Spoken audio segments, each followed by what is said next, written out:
Alam ko kung bakit ka nandito sa channel ko. Nagugutom ka, no? Don't worry dahil may inihanda akong Korean street food na paniguradong magugustuhan mo. Hihiwain ko lang to tapos ibubuka ko. Charan! O, kita mo na? Binuka ko lang, natakam ka na. Disclaimer lang guys ha, hindi ito 100% na katulad ng itinitinda sa Korea. Kailangan ko kasing baguhin yung ibang ingredients para pasok pa din sa budget nyo ang recipe na to. Dahil sa halagang 115 pesos na puhunan, 8 pirasong magagawa mo nito. Perfectong pang merienda o panghanda kapag mayroon kang bisita. Maganda din to sa mga bata na ayaw kumain ng gulay, lalong-lalo na sa mga pakyalamera mong kapitbahay.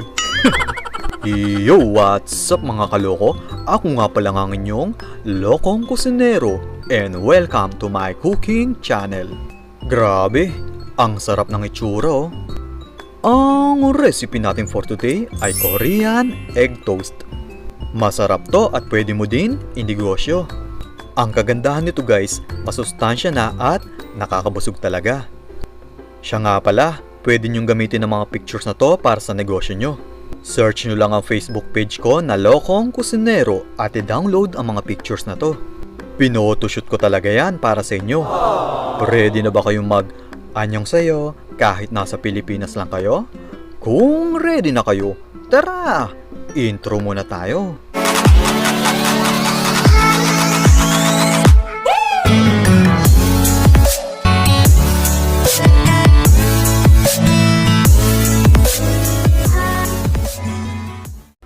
Kung bago ka sa channel ko, please click the subscribe button and the notification bell icon para ma-update kayo sa susunod nating mga video. Sarap tames. Oh yes. Gagamit tayo ng 16 pieces ng tasty bread. Kung 5 piraso lang ang nakikita nyo, baka malabo lang ang mata nyo. Guys, mas okay kung murang brand ang gamitin nyo. Gagamit din tayo ng repolyo para sa mga nagdi-date lagi sa simenteryo. 1/4 lang to pero pwedeng kalahati ang gamitin nyo para mas marami ang magawa nyo. Gagamit din tayo ng kalahating carrots at ihiwain natin to ng julienne cut. Alam nyo ba ang tawag ni Senator Laila de Lima dito? Julienne. 3 pirasong itlog para sa postiso mong laging nahuhulog. Gagamit din tayo ng kalahating meat loaf, pero kung marami kayong budget, ham na lang ang ilagay nyo.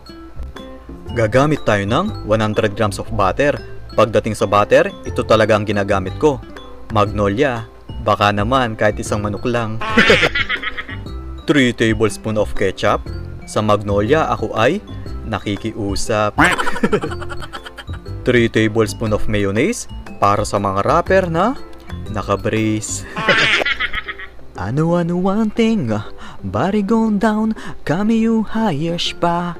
Walang chigi-chigi ang pash-pash, kasi ng mga babae na bash-bash. Kalahating kutsaritang asin para sa crush mong hindi ka pinapansin. Kalahating kutsaritang paminta para sa edad mong malapit ng mag-50. Ang complete list at presyo ng ingredients ay nasa dulo ng video. So ngayon guys, hiwain na natin ang ating repolyo. Pwede kayong magdagdag ng isa pang ganito para madami ang magawa nyo.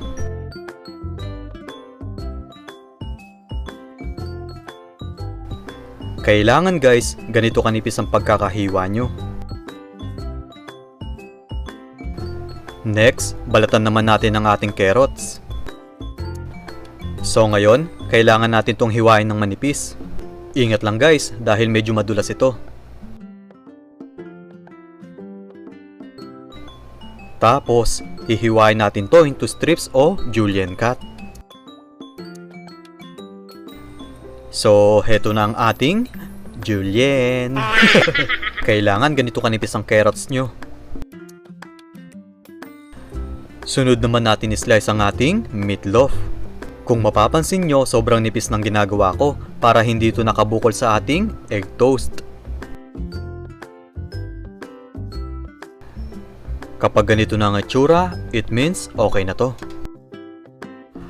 Ang susunod natin gagawin ay babatihin natin ng 3 itlog. Tapos, ihahalo na natin ang repolyo. Isunod na din natin ang carrots. Kalahating kutsaritang paminta. At kalahating kutsaritang asin. Hahaluin lang natin ito mabuti para mag-combine ng mga ingredients natin. Pwede din kayong magdagdag ng sibuyas kung gusto nyo. Pero kung ako ang gusto nyo, sorry, taken na ako. Ang kapal, feeling pogi. Next, magpahid tayo ng butter sa ating pan. Kailangan mahina lang ang apoy nyo para hindi agad masunog ang butter nyo. So, ipirito na natin ang gulay.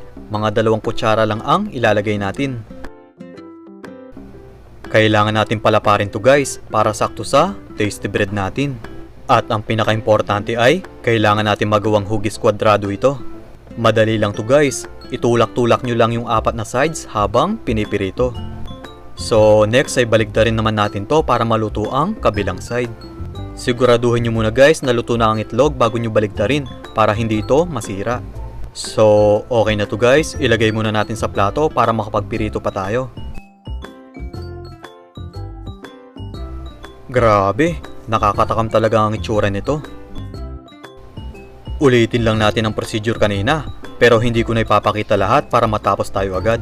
Kapag natikman to ng mister nyo o ng jowa nyo, naku panigurado, mas mai-inlove siya sa'yo. Oo, totoo. Pero kapag hindi pa din siya na-inlove sa'yo, don't worry dahil may solution pa ako. Gayumahin mo.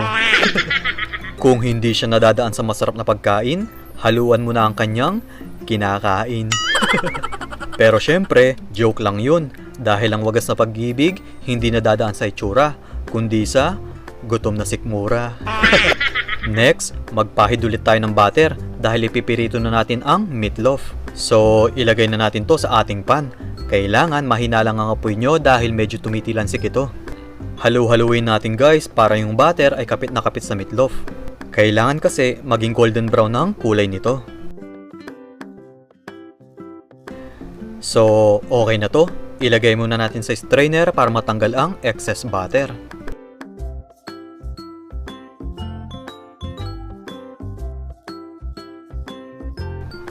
Magpahid ulit tayo ng butter dahil medyo tutustahin natin ang tasty bread. Guys, kailangan mahina pa din ang apoy nyo para hindi agad masunog ito. After ng ilang segundo, pwede na natin baligtarin ito. Segundo lang ha, baka kasi kapag nasunog yan, ako pa ang sisihin nyo. Okay na to guys, ulitin lang natin ang ganitong procedure. Masarap ito kapag bagong luto dahil medyo crispy ito. So ngayon guys, i-arrange na natin ang egg toast. Ilagay lang natin ang gulay at ang meat loaf.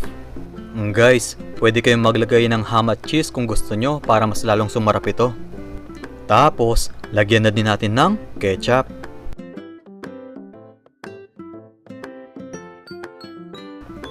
At ang pinakahuli ay mayonnaise.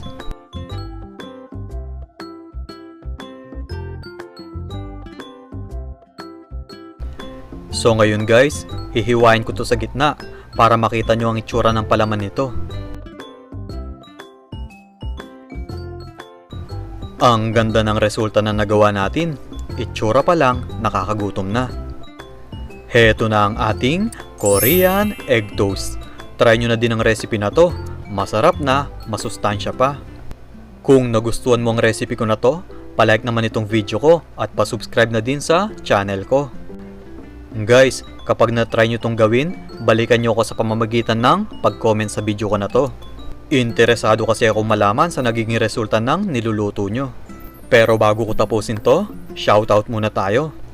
Shoutout po kay Jensky Hamster Stitch, Rapas 77, Sir Ronald, Sir Richard Pandita, Sir Allen 07, Ma'am Nini Legaspi, Sir J.R. Gabini, Ma'am Elizabeth Estudillo, Freenet Hacks TV, J. Lord Kaling, Marvic Valdez, Jan Arvic Regio, Ma'am Perly from Caloocan, Ma'am Yvonne, Rose B. Mix Vlogs, Ma'am Jing Pakampara, at sa anak nyo pong si Kimberly at Andrea, Ma'am Geraldine Viado, Ma'am Jane from Saudi Arabia, at Ma'am Nelia Pinka. Sana makatulong po itong recipe ko na to sa inyo. Maraming salamat po sa inyong walang sawang panonood. Ingat po kayong lahat and God bless. Mga kaloko, heto ng complete list at presyo ng ingredients ng ating Korean egg toast. Bye-bye! Bye-bye!